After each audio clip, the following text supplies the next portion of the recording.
Ang magkapitbahay.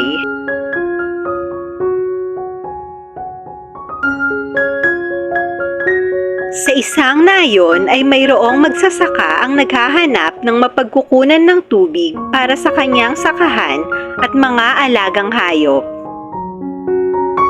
Hanggang sa laking galak niya nang mabili niya ang balon ng kanyang kapitbahay.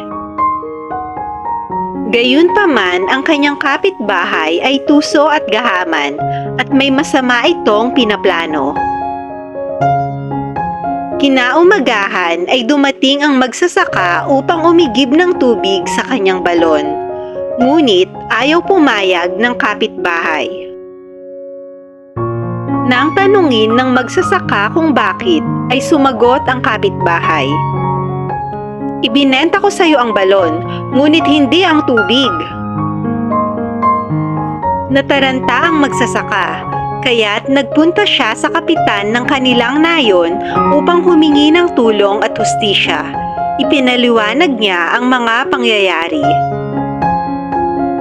Agad nilang pinuntahan ang tahanan ng tusong kapitbahay at tinanong siya ng kapitan.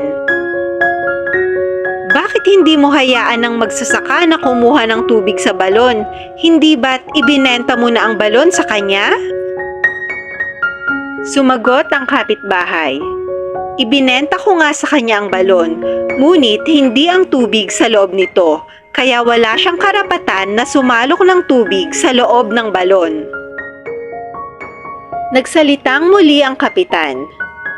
Naibenta mo na ang balon, hindi mo na ito pagmamay-ari, kaya wala kang karapatan na mag-imbak ng tubig sa balon.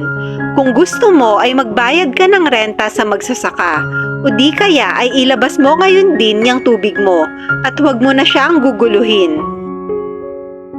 Napagtanto ng tusong kapitbahay na hindi umubra ang kanyang mga plano at dahil sa kahihiyan ay wala siyang nagawa kundi ang humingi na lamang ng tawad sa magsasaka.